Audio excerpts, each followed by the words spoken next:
அஸ்ஸலாமு அலைக்கும். Welcome to my channel. வாங்க வீடியோக்குள்ளே போகலாம். குலாப்ஜான் பாக்கெட் ஒன்று எடுத்துக்கிறேங்க. எடுத்துக்கிட்டு பாக்கெட்டாக கட் பண்ணிக்கிறேன்.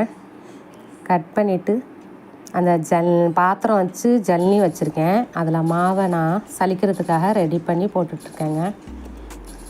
நீங்களும் இது மாதிரி சுத்தமான பாத்திரம் எடுத்து துடைச்சிக்கோங்க. ஈரமாக இல்லாத பாத்திரமாக இருக்கணும். துடைச்சி ஜல்லியை வச்சுட்டு மாவை அதில் ஜல்லியில் கொட்டிக்கோங்க. மாவை ஏன் சலிக்கிறோன்னாக்க அதில் மேலோட்டமாக தூசி வரும். அதனால் நீங்களும் இப்படி வாங்கினா சலித்து எடுத்துக்கிறது நல்லதுங்க.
மாவை சலித்து எடுத்தாச்சு. மாவு ரெடி ஆயிடுச்சுங்க.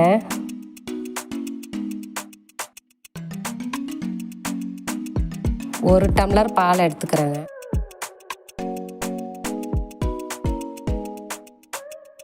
நெய் 2 டீஸ்பூன் போட்டுக்கலாம்.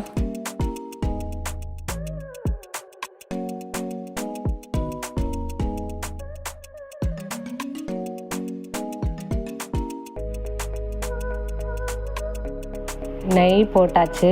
மாவும் நெய்யும் சேர்த்து மிக்ஸ் பண்ணிக்கலாம்.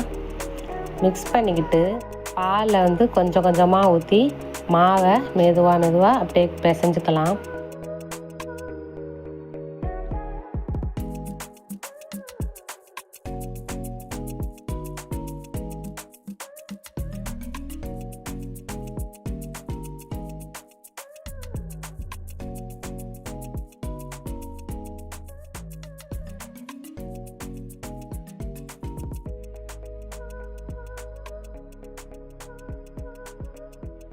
மாவு நீங்கள் கொஞ்சம் பிசைறையிலே டைட்டாக பிசறாமல் லூஸாகவே மாவை பிசைஞ்சுக்கோங்க. அப்போ தான் குலாப்ஜான் சாஃப்டாக இருக்கும் உங்களுக்கு.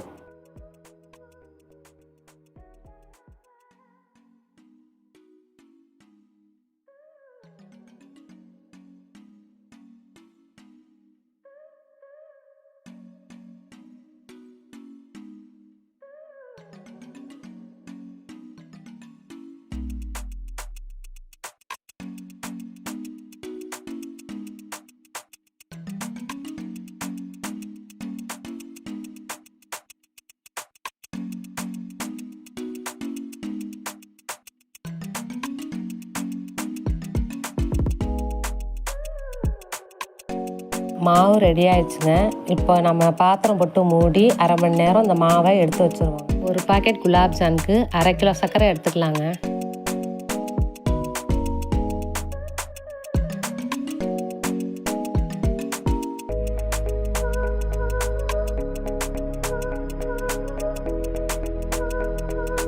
ஸ்டவ் ஆன் பண்ணிக்கிறேங்க. ஆன் பண்ணி மீடியமில் அடுப்பை வச்சுக்கிட்டு சர்க்கரை பாத்திரத்தை எடுத்து வச்சுடுறேங்க. சீராக்கு தேவையான அளவு தண்ணி சேர்த்துக்கலாம்.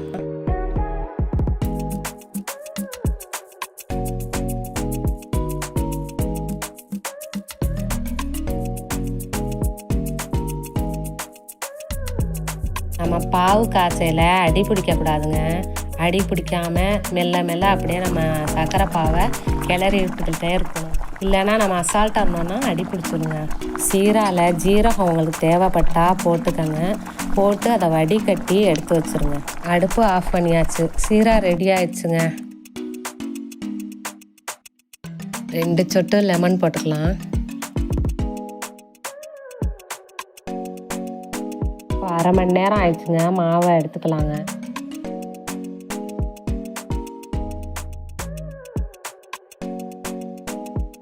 மாவு இப்போ உருண்டை போட நான் எடுத்துக்கிறேங்க. கையில் எடுத்து மீடியம் சைஸ் உருண்டையாக நம்ம இப்போ ஒரு விரல் எடுத்து நம்ம உள்ளங்கையில் நெய் தடவிக்கலாம். நெய் தடவி இந்த மாவை அப்படியே உருட்டிக்கலாம். நல்லா அழுத்தி உருட்டுங்க. அப்போ தான் வெடிப்பு இல்லாமல் வரும் நம்ம உருண்டை. உருட்டி நம்ம தட்டையில் ஒவ்வொரு உருண்டையாக எடுத்து வச்சுருவோங்க.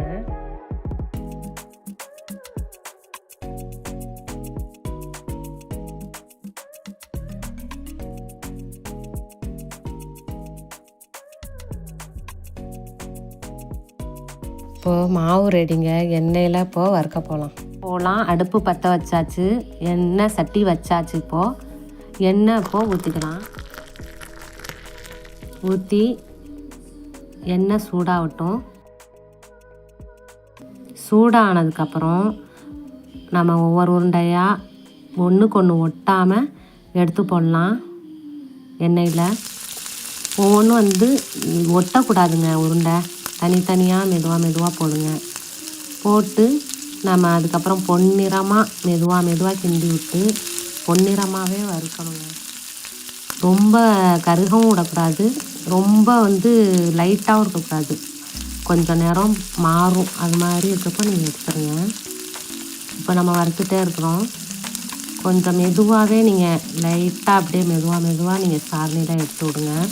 நீங்கள் பட்டு டக்குன்னு நீங்கள் போட்டு கிண்டிங்கன்னா உருண்டையெல்லாம் அப்படியே பிரிஞ்சு வந்துடுங்க எண்ணெயில். அப்புறம் ஏன்னா நம்ம நெய்யெல்லாம் பால்லாம் ஊற்றி கலக்கியிருப்போம். அதனால தாங்க சொல்கிறேன். நீங்கள் பொறுமையாக கொஞ்சம் மெதுவாக கிளறுங்க எண்ணெயில். தட்டையில் இப்போது வறுத்ததெல்லாம் போட்டு எடுத்து வச்சுக்கலாங்க. எல்லாமே இப்படியே இப்போ வறுத்தது போல் எல்லாமே ரெடி பண்ணிக்கலாங்க.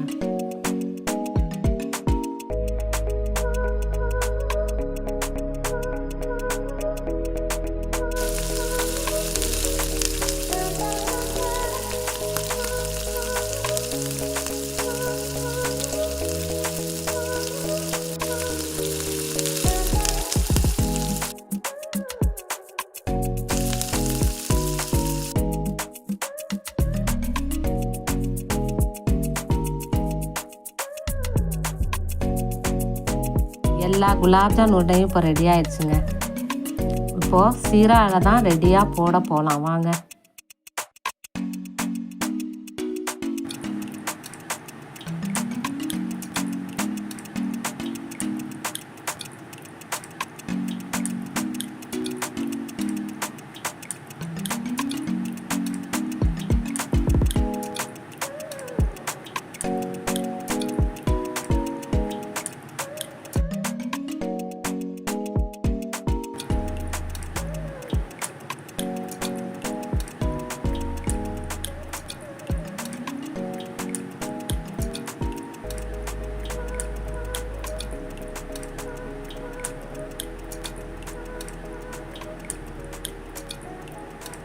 குலாப்ஜான் சாஃப்டாக இருக்குங்க.